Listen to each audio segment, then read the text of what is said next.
So I've started giving this talk to different entrepreneurs. And I call it the gold bar conundrum. The gold bar conundrum. Yeah, I love the title, the gold bar conundrum. And the idea behind it is that I've been practicing marketing tactics and strategies for over a decade now, and it was strange to me to see that the same tactics sometimes for some clients work extremely well, and for other times not well at all. And I always thought it was strictly due to the execution of it. So I decided, okay, I'm going to look back over all of the tactics and strategies I've been using for the last 10 years and analyze them and see, okay, is it really that? Is it because, I just didn't do enough work inside of it, or, I did something wrong? And I found that while there's some of that, right, there's sometimes where I'm imperfect in what I'm doing, the results, the variance in the results were fantastically huge.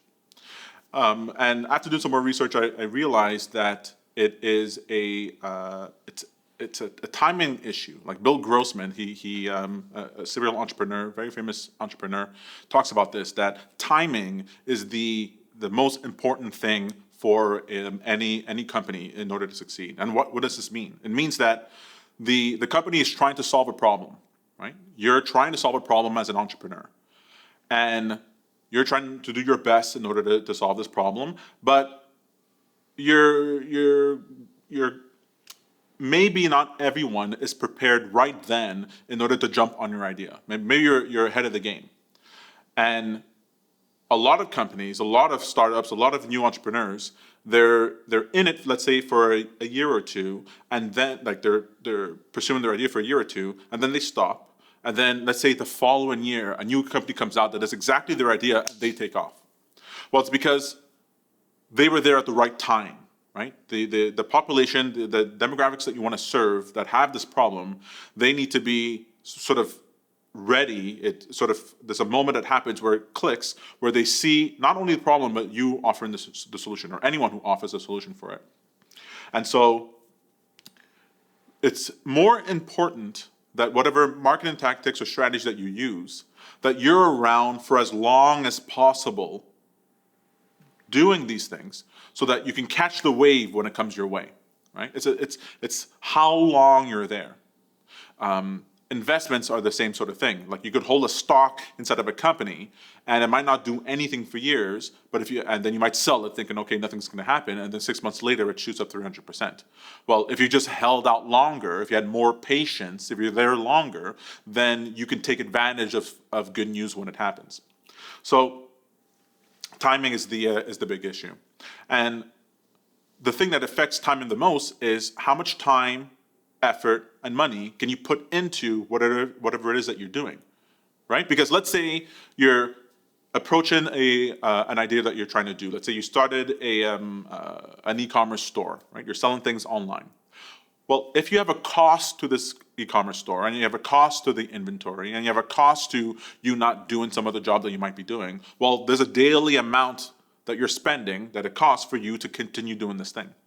And if you have a certain set of money, at the end of it is called your runway. At the end of that, when you can't spend any more time, effort, or money doing this thing, well, then you're gonna have to stop.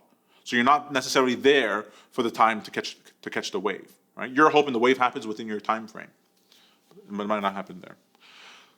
But so in order to stay around longer, you have to reduce the cost in time, effort, and money as much as possible. In fact, the more you can do that while still solving the problem that you're trying to solve, the longer you're able to do that, the more likely it is that you will be around for when that wave hits.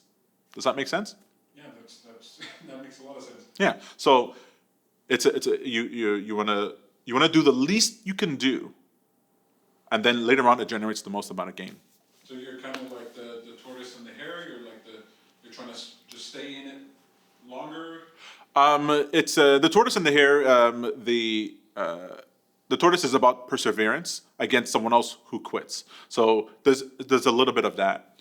But I like to think of it more in the opposite way, in like sort of a disaster.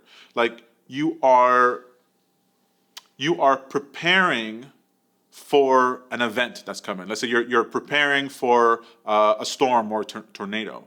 Well, you can't prepare full blast, right? You don't want to be like a doomsday prepper who buys a bunker, moves all his family down there. He says, okay, now we're staying here until the disaster hits. Like that's ridiculous to go so hardy into this idea. But that's what a lot of entrepreneurs do. They go, I'm so pumped by this idea. Let me go all in. They quit their job. They put all their savings in, and they give it their all for 2 years, 3 years, and then they go broke, or they can't continue doing it, or the energy's not there, or they burn all the favors or bridges that they're out, or they ruin their first impression, and all these things make it so that they have to close up shop.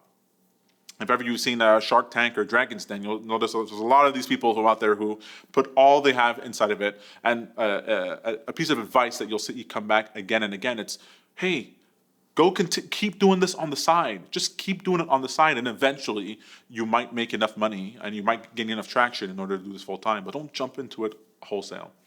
And so that's the philosophy that's behind this, the 3 principles of value, repetition, and transparency that, you know what, we're going to get into now.